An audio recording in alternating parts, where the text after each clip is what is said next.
디모데전서 5장 17절부터 20절까지 말씀입니다.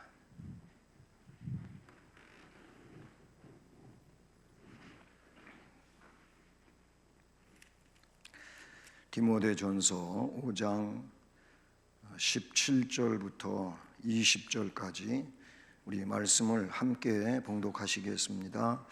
잘 다스리는 장로들은 배나 존경할 자로 알되 말씀과 가르침에 수고하는 이들에게는 더욱 그리할 것이니라.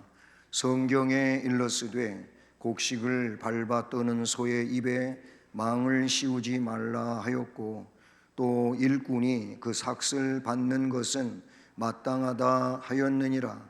장로에 대한 고발은 두세 증인이 없으면 받지 말 것이요, 범죄한 자들을 모든 사람 앞에서 꾸짖어 나머지 사람들로 두려워하게 하라. 아멘. 아멘. 오늘 예배에 오신 여러분 모두에게 주님의 은혜가 함께하는 복 있는 시간 되기를 주님 이름으로 축복합니다. 네, 지금 바울 사도는 에베소 교회에서 목회하고 있는 디모데에게 이제 올바른 목회를 하도록 지침을 계속 내리고 있는 겁니다. 근데 이제 그런 지침들의 쭉 내용을 보면 가장 중요한 게 무엇이냐면은 질서라고 하는 그 내용을 우리가 골자로 하게 되는 겁니다. 하나님은 질서의 하나님이시고, 그 질서는 어디에서 오는 거냐면은 하나님 주신 말씀에서 오는 것입니다. 말씀을 따르는 것이 질서를 지키는 것이고, 말씀을 따르지 않는 것은 질서를 지키지 않는 내용이죠. 다른 말로 얘기하면은 공의로운 법과 불법의 그 구별이 뭐냐면, 말씀을 벗어나는 것은 불법이 되고 말씀 안에 있는 것은 공법이 된다, 이렇게 볼 수가 있어요. 그러니까 법에 어긋나는 일이라면 그것은 하나님의 질서가 아니고, 법에 엄연히 존재하는 것을 하고자 하는 일은 그것은 내 생각과 다를지라도 반드시 그거는 따라야 될 일이다, 이렇게 볼 수 있는 것이죠. 오늘 말씀은 그 17절에 있는 내용이 줄을 이루는 내용이라고 보시면 돼요. 17절을 다시 보시면, 잘 다스리는 장로들은 배나 존경할 자로 알되 말씀과 가르침에 수고하는 이들에게는 더욱 그리할 것이니라 라고 하면서, 이게 그냥 바울 사도가 자기 마음 내키는 대로 이야기하는 것이 아니고 성령의 감동 아래서 이야기하는 것이고, 이미 구약 신명기 25장 4절에 있는 말씀을 근거해서 말씀하고 있다는 사실이에요.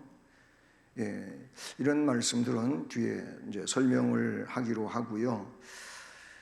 그래서 오늘은 이 말씀에 근거해서 배나 존경할 자라는 말씀을 말씀 제목으로 정했습니다. 네, 배나 존경할 자. 여기서 배라고 하는 것은 뭐 한 배, 두 배, 세 배 뭐 이런 것이 있잖아요. 그러니까 어떻게 보면은 갑절이라는 그런 의미가 되겠어요. 뭐 세상에 물건으로 이야기하면 1+1, 하나를 사는데 두 개를 얻는, 이게 배죠, 배. 근데 그런 의미보다 이것은 더 많이 그렇게 하라고 하는 말씀으로 우리가 이해를 해야 될 것입니다.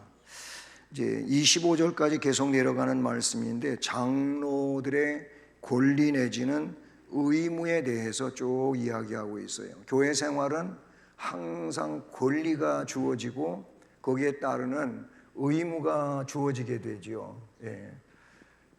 우리는 권리가 있어요. 우리에게는 하나님의 자녀의 권리가 있고 또 거룩한 백성으로서의 성도의 권리가 있어요.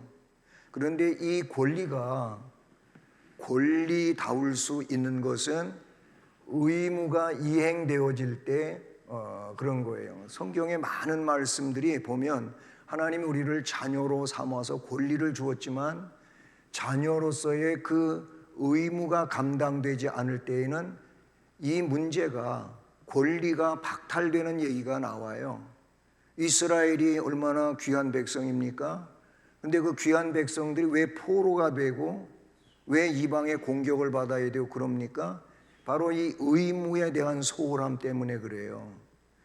의무가 뭐예요? 하나님께 대하여 경배하고 그 하나님이 주신 말씀을 따라서 살아야 되는데 이 의무를 감당을 안 하는 거예요.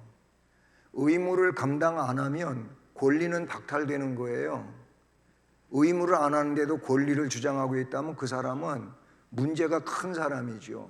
그래서 우리나라 대한민국에도 모든 나라들이 그렇습니다. 대한민국에도 국민으로서의 권리가 있어요. 그런데 국민으로서의 권리를 그가 주장하기 위해서는 국민의 의무를 감당을 해야 된다 그런 얘기예요.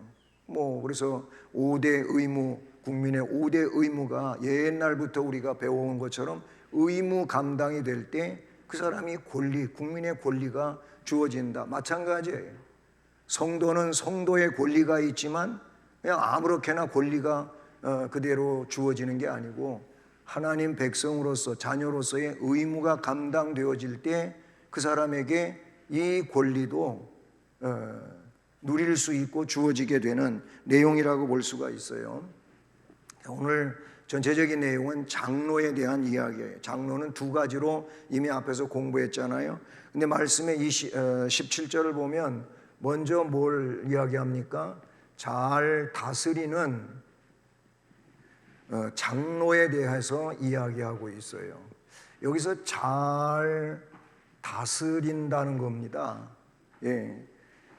잘 다스리는 이 내용이 굉장히 앞에 붙어 있는 요 잘이라고 하는 요 내용이 굉장히 중요한 내용이라고 볼 수가 있어요. 자, 교회에서 지금 교회를 두고 하는 얘기인데 이 교회는 조직체예요, 조직체. 우리가 교회는 머리는 주님 또는 교회는 주님의 몸이라고 하는 이런 내용을 알고 있잖아요. 교회가 주님의 몸이에요.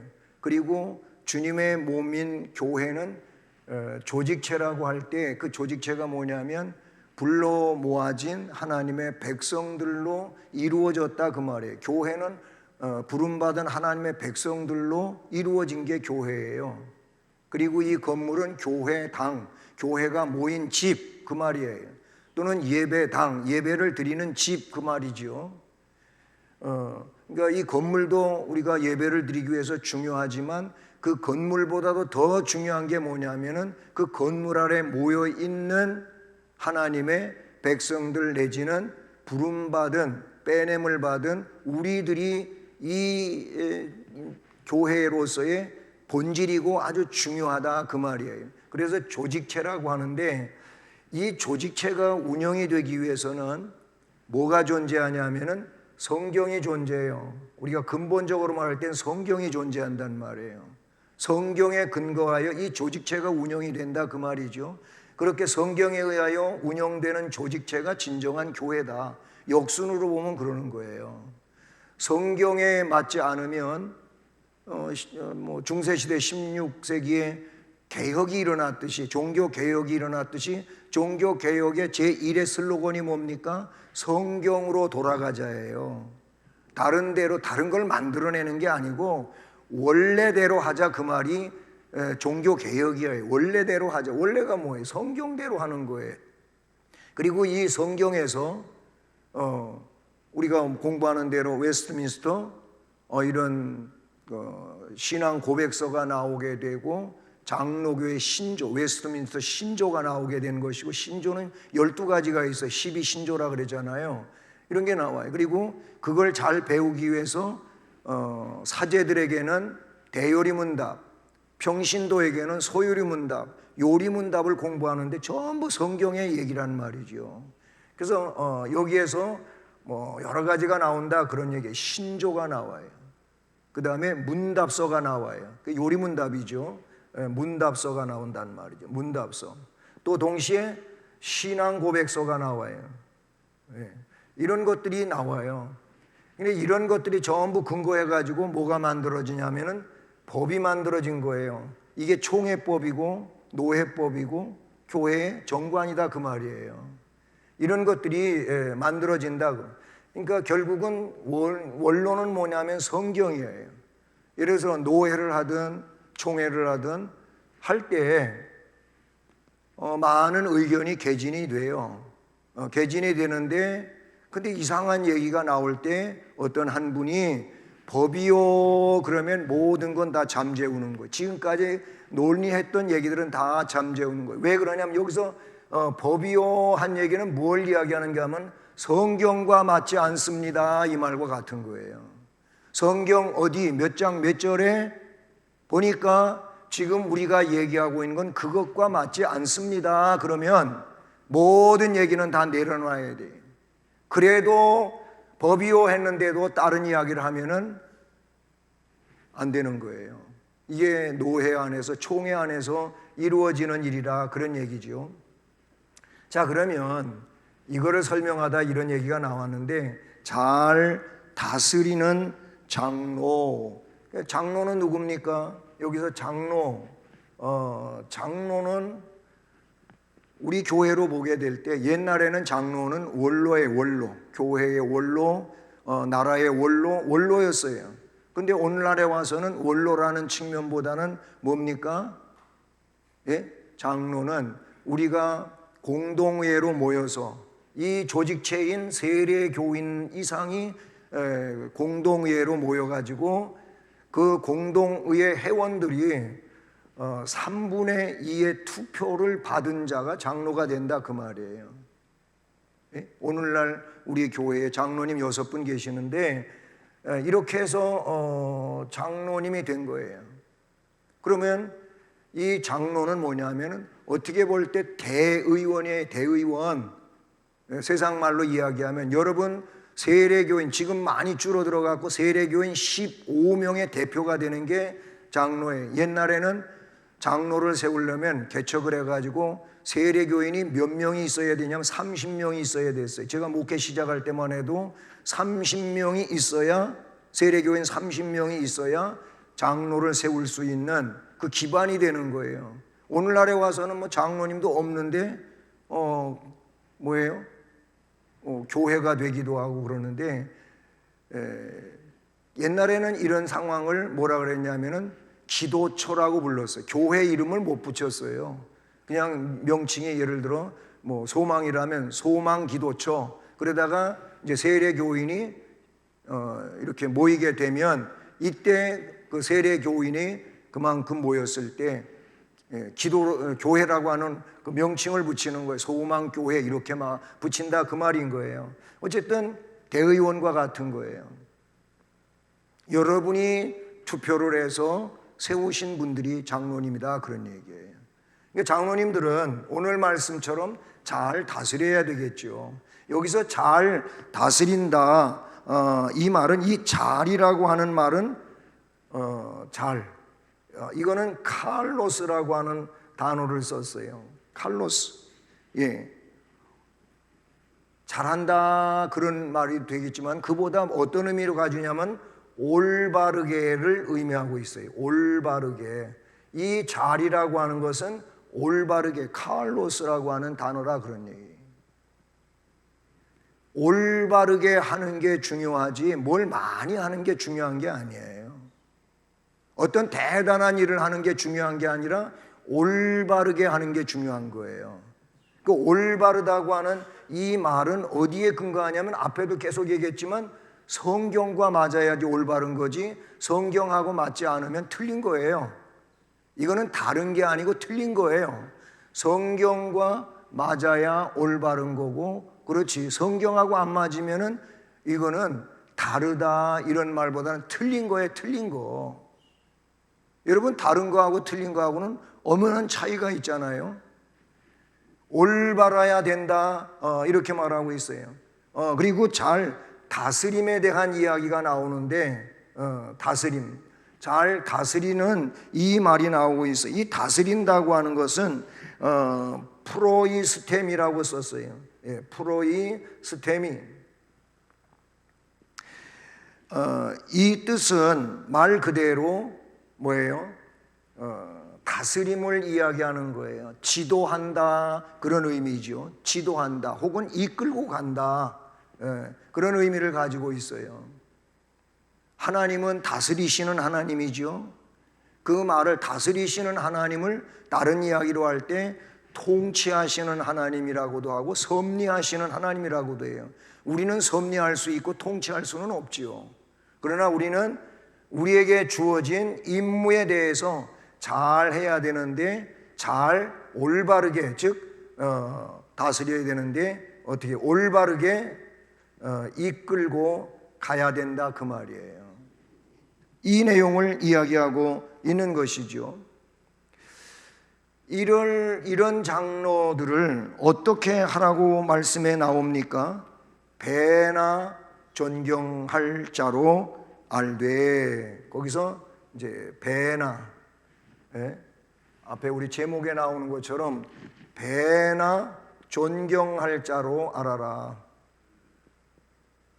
배나 존경할 자는 잘 다스리는 장로가 배나 존경받는 거예요. 여러분, 우리 교회가 지난 공동회의를 거치면서 너무 이상해진 거예요. 왜 이상해졌다고 하냐면은 다 있는 얘기를 제가 할게요. 어떤 장로님한테 장로가 장로 같아야지 장로라고 하지 이런 말을 했다는 거예요. 저는 직접 들은 건 아니고 전해 들었어요.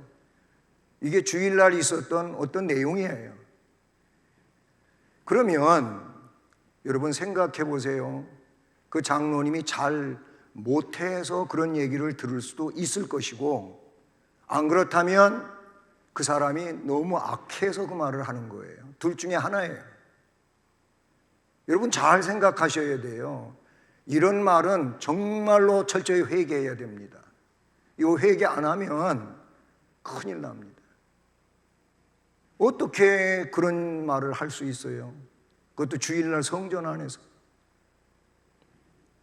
저는 그 얘기 듣고 너무 가슴이 아프고 깜짝 놀랐어요. 그거는 성도들이 해서는 안 될 말을 한 거예요. 앞에 얘기했잖아요. 장로님이 잘 못해서 그런 말을 들을 수도 있겠지만 설사 그럴지라도 그런 말을 하면 안 돼요. 하나님 앞에 맡겨야 될 일이지 그런 말을 내뱉으면 안 된다 그 말이에요.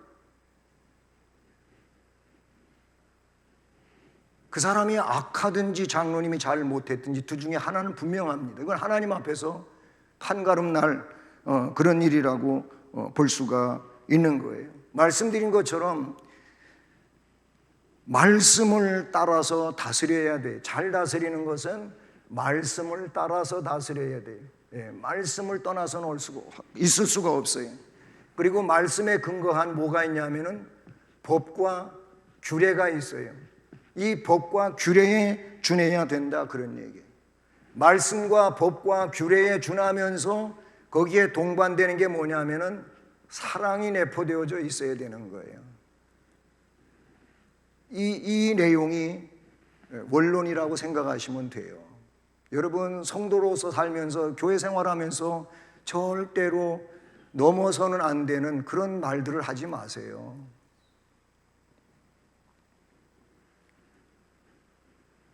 목사를 두고도 한 얘기가 있다면 목사가 지금까지 한 일이 뭐 있냐고 이런 얘기를 하는데 참 어이가 없습니다. 어이가 없어요. 20년 동안 설교했고 그냥 좀 막말을 하자면 20년 동안 제가 여름에 제습기 물 몇 통, 하루에 몇 통 버리는지 아세요? 부교육자들과 함께 버렸지만은 저 물 버리면서 살았어요. 그런 말들을 하면 안 돼요. 저는 목회가 이제 많이 남질 않았어요. 그러니까 저는 올바른 말을 하고 싶고요. 그냥 가만히 있으니까 목사가 아주 우스운 것 같이 이야기를 하는데, 그러시면 하나님 앞에가 큰일 납니다. 새로 오는 목사님 그런 식으로 섬기면 여러분 어떻게 되겠어요? 오래 못 가요.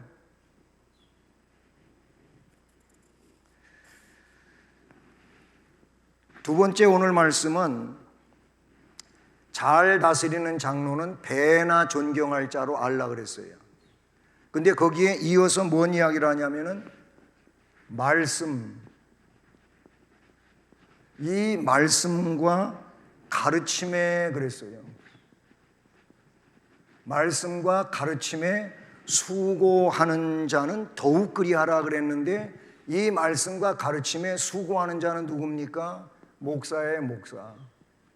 여기서는 장로로 이렇게 제가 표현을 했고, 잘 다스리는 장로는 직역했지만은 배나 존경하라 그랬는데, 말씀과 가르침에 수고하는 목사는 더욱 그리해라. 오늘 17절 말씀에 그렇게 쓰고 있지 않습니까?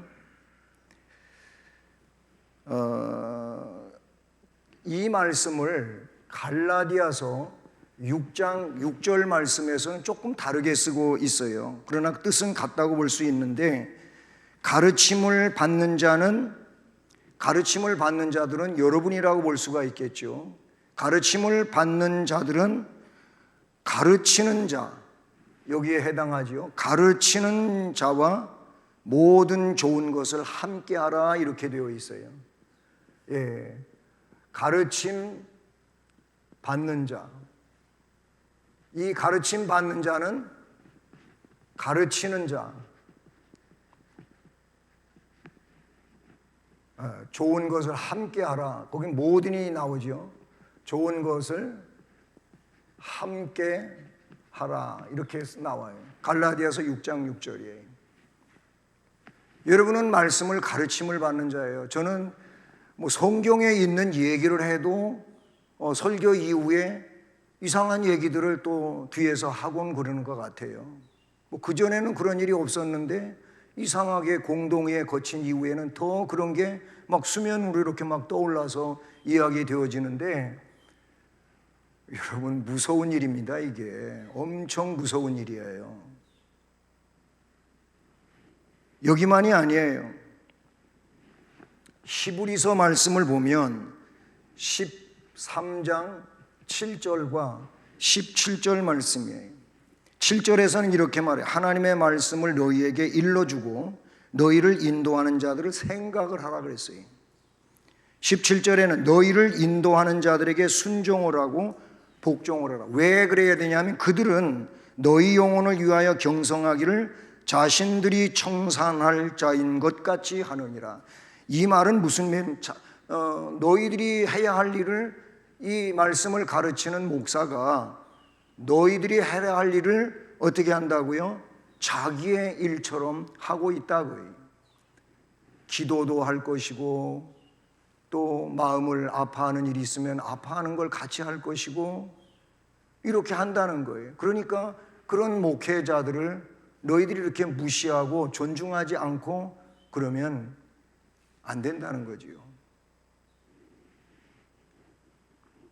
목회자 존경 사상은 옛날보다는 완전히 곤두박질해 갖고 오늘날 이 시대에는 목회자 존경, 조건 존중 상황이 없어요. 그런 일들이 없어졌어요.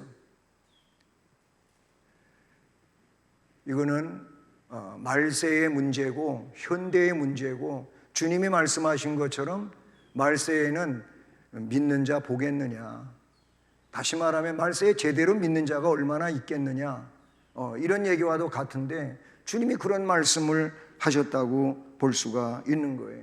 그래서 오늘 말씀은 왜 이렇게 해야 되느냐, 특별히 이 부분에 있어서 신명기 25장 4절이 본문에 인용되고 있어요. 네, 신명기 25장 4절 말씀이 뭡니까? 그 말씀에 본문에 나오는 내용 그대로인데, 곡식 떠는 소에게 망을 씌우지 말지니라, 이 말이에요. 예.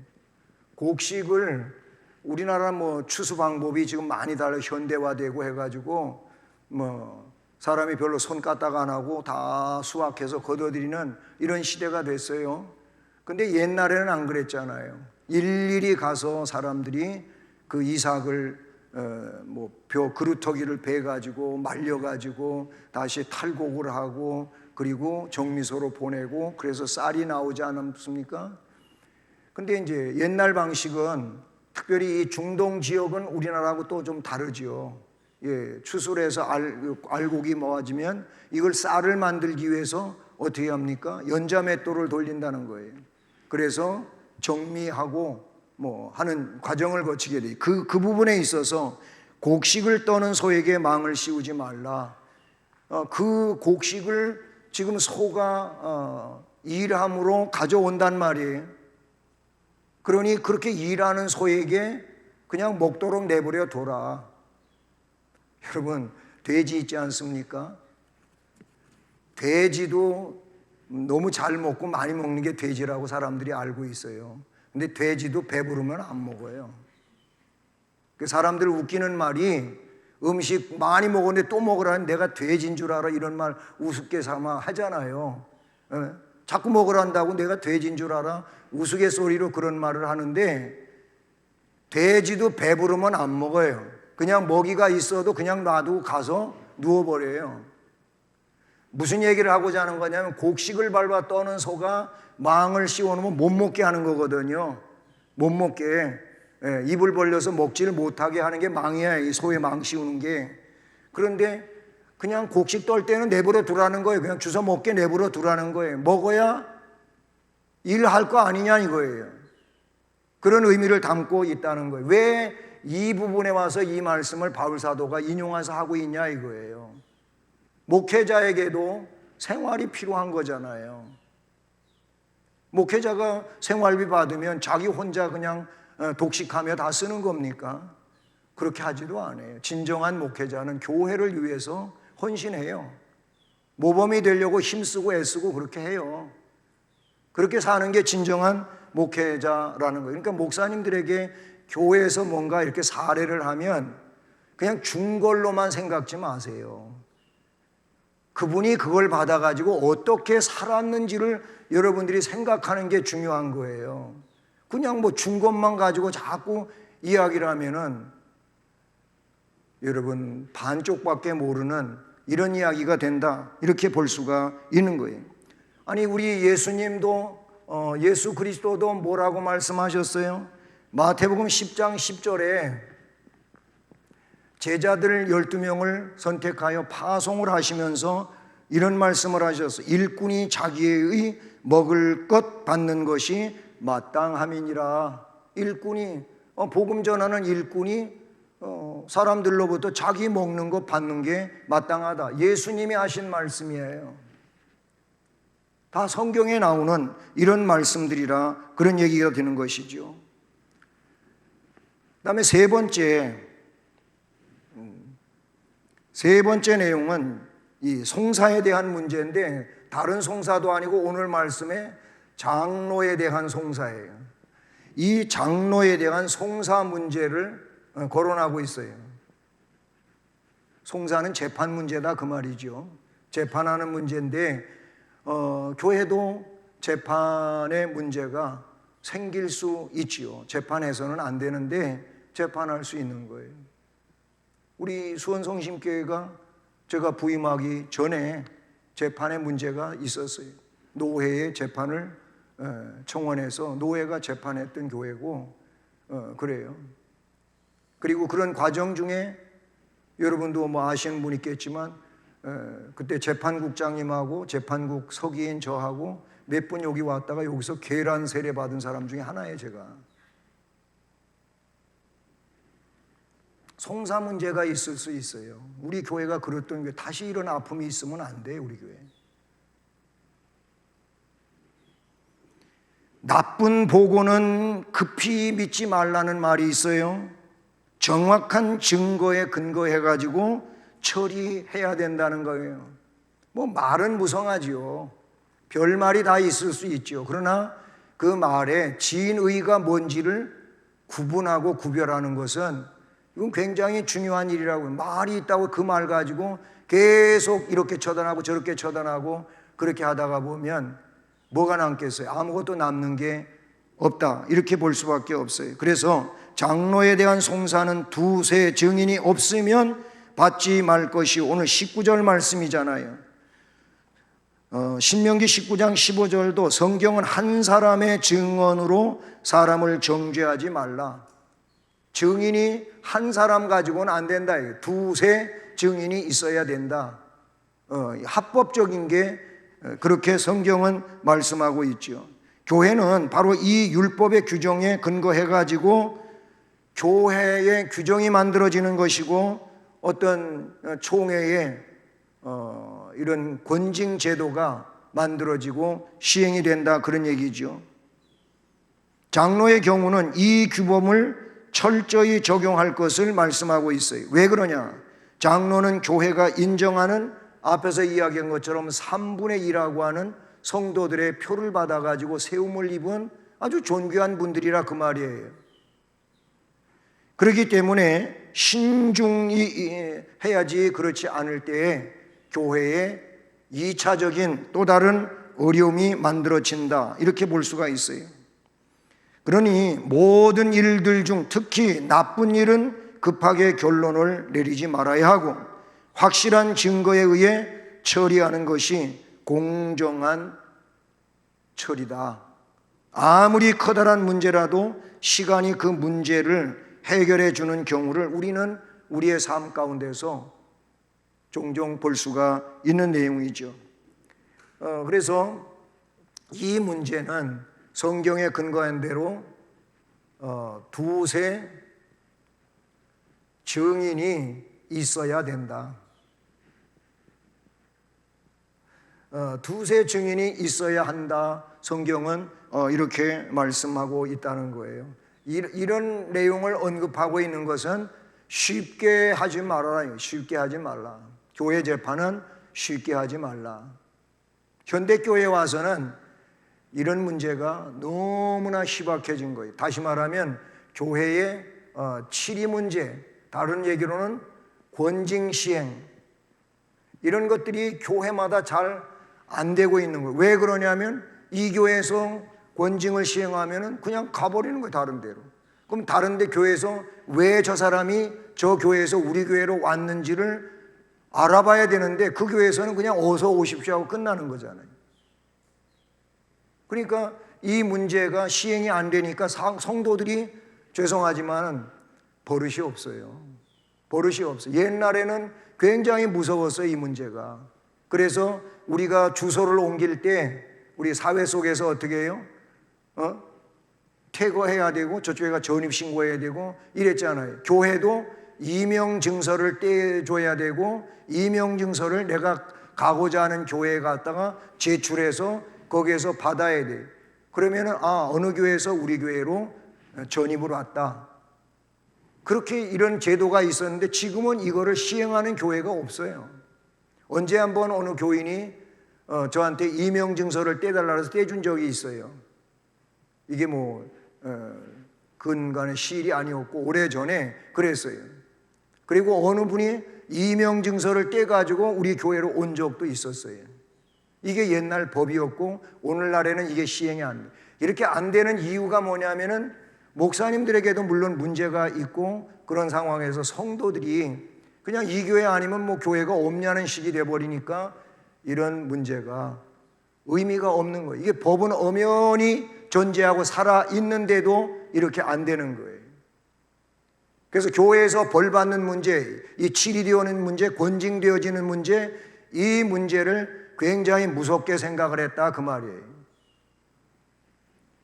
우리의 신앙을 살리는 비결이 바로 거기에 있다, 이렇게 볼 수가 있어요. 그래서 말씀 오늘 마지막 절 20절에 보면 범죄자는 엄하게 처단하라고 말씀하고 있지 않습니까? 왜 그러냐? 범죄자로 판명난 사람은 많은 사람 앞에서 견책당해야 한다는 것을 이야기하고 있어요. 거기에 이 많은 사람 앞에서라는 말이 나와요. 예, 많은 사람 앞에서. 예. 그냥 조용히 당신은 이런 잘못이 있으니 이런 벌을 받아야 됩니다. 이렇게 조용히 하질 아니하고 회중 앞에서 선포해 버리는 거예요. 아무개 교인은 이러이런 문제로 우리 교회 정관 아니면 말씀 어디에 어긋나는 문제로 오늘부터 이분에게는 직무가 정지됩니다. 앞으로는 몇 년 동안 성찬에 참여 못합니다. 심하면 우리 교회 교적부에서 그 이름을 지워버리고 우리 교회에 출교합니다. 이게 마지막 카드거든요. 많은 사람 앞에서 이렇게 하라는 거예요. 언제 한번 신천지에 가담된 우리 교인들 제가 2사람 강단에서 선포했었잖아요. 성씨를 이야기하면서 아무개 씨는 신천지에 가담된 자들로 우리 교인이 이제 아니라고 하는 얘기를 선포한 적이 있어요. 물론 그건 이단에 가담되고 분명하기 때문에 그렇게 했는데 많은 사람 앞에서 그렇게 하라는 거예요. 왜 그렇게 하라고 합니까? 그 이유를 말한다면 진정한 뉘우침이 일어나게 하려고 그렇게 하는 거예요. 회개해야 그 사람 영혼 구원될 거 아니겠어요? 회개하라 그 얘기예요. 회개해야 될 일을 회개 안 하고 자기 잘났다고 그러고 살면 이거 뭐 어떡할 겁니까? 하나님 앞에 갔을 때 큰일 나는 일이잖아요. 뿐만 아니라 수치심으로 인해서 각성하게 하라는 거예요. 그러니까 결국 그 잘못을 공개화시켜서 어떻게 하라고요? 그러니까 그렇게 되기 전에 주의사항으로 줬는데도 안 고치는 거예요. 달라지지 않는 거예요. 그러니까 이런 카드를 쓰게 되는 건데 그렇게 해서라도 그이가 부끄럽게 해가지고 자신이 나는 새로워졌습니다. 나는 새롭게 살 겁니다. 이렇게 되돌리게 하라는 그 의미를 가지고 있는 거예요. 그것을 본 또 많은 사람들도 뭐 잘못하다가는 큰일 나겠구나 이런 의식을 갖게 된다는 거예요. 가혹한 형벌이 못된 습관을 고치고 그 형제들의 범죄를 예방하는 효과를 가져온다고 하는 것이 치리의 문제고 권징의 문제다라는 거예요. 뭐 말씀 중에 이런 얘기는 다 나오잖아요. 설교 중에 다 나오고 그렇게 하는데 그 말씀을 들어도 나하고는 아무 상관이 없다고 생각하다 보니까 사람들이 솔직히 고칠 생각을 안 하고 회개할 생각을 안 하는데 여러분 하나님 앞에 설 때를 꼭 기억하시기를 바라는 겁니다. 우리 주님께서는 형제가 권고해도 듣지 않으면 마태복음 18장 15절과 17절까지의 말씀에 보면 이방인처럼 취급해라, 세리처럼 취급해라 이런 말을 주님이 직접 하셨어요. 마태복음 18장 15절로 17절에 나오는 거예요. 여기 이 문제를 해도 회개하지 않고 따르지 않으면 이 사람은 어떤 사람이 되냐면 이방인이거나 세리같이 된다. 그 말씀을 주님이 직접 하신 내용인 거예요. 자, 그러니까 우리 믿음의 올바른 백성들은 오늘 말씀을 기억하고 우리 여러분들이 뽑아서 세우신 장로님들을 배나 존경하시기를 바랍니다. 아멘 별로 안 하시죠? 장로님들 우습게 여기지 마세요. 장로님이 설사 좀 잘 못하시는 부분이 있어도 그냥 무시하고 아무렇게나 대하지 마세요. 그거는 내 인격이에요. 내가 그렇게 하는 것은 내 아름다운 인격이에요. 뭐 그렇게 잘 못한다고 내가 그냥 막 말을 하는 것은 내 인격 또한 그렇게 안 좋다고 하는 것을 드러내는 거예요. 그리고 말씀과 가르침을 하는 목사를 더욱 그리하라 하고 한 것처럼 여러분 장로를 배나 존경할 줄 알면 그보다 더 하라고 한 말씀이니까 앞으로 오실 목사님을 여러분 정말로 잘 모시기를 바랍니다. 예, 그것이 여러분이 복받는 길이에요. 그리고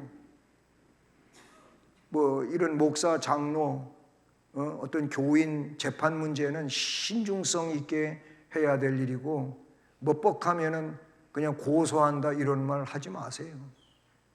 그는 우리 성도들이 쉽게 할 말이 아닌 겁니다. 내가 조금 자존심 상하고 사람으로부터 무시당하고 그럴 때 하나님 앞에 맡기고 하나님 처리해 주세요 하고 기도하세요. 그게 올바른 거지, 뭐 그냥 재판을 해가지고 뭘 어떻게 하려고 하는 것은 하나님을 제대로 믿지 못하는 그런 상황이라고도 볼 수가 있는 것이죠. 무엇보다 오늘 마지막 절에 있는 것처럼 범죄한 자들을 모든 사람 앞에서 꾸짖으라, 나머지 사람들도 두려워하게 하라, 이런 것처럼 우리는 교회가 설사 이런 거를 시행을 안 한다 할지라도 여러분 이 말씀을 읽을 때 이 말씀 속에서 바로 이 내용을 좀 깨닫고 나를 바르게 하는 이런 믿음으로 세워지기를 주님 이름으로 축복합니다. 은혜로우신 하나님 아버지, 교회가 주님의 몸이고 또 그 몸에 붙어 있는 지체들이 곧 우리들입니다. 그러면 교회는 우리 하나님의 말씀에 의해서 잘 다스려져야 합니다. 잘 다스리기 위하여 뽑힘받은 우리 장로님들 잘 말씀에 근거하고 또는 표준법에 근거해서 잘할 수 있게 해주시고, 또 성도들은 존중하고 존경하는 그런 풍토를 만들고 아름다운 교회 되기를 원합니다. 또 말씀을 가르치는 목사님들에게 우리 성도들이 예의를 갖춰야 될 것을 성경은 말씀하고 있으니 이 예의를 갖추고 존경함으로 하나님의 질서를 따르고 복을 받는 귀한 성도들 되게 하여 주시옵소서. 이 아름다운 교회를 이루어 주님 앞에 서는 날 주께 영광 돌리고 또 칭찬받고 상급받는 모든 성도들이 되게 하옵소서. 예수 그리스도의 이름으로 기도드립니다. 아멘. 찬송 427장을 찬송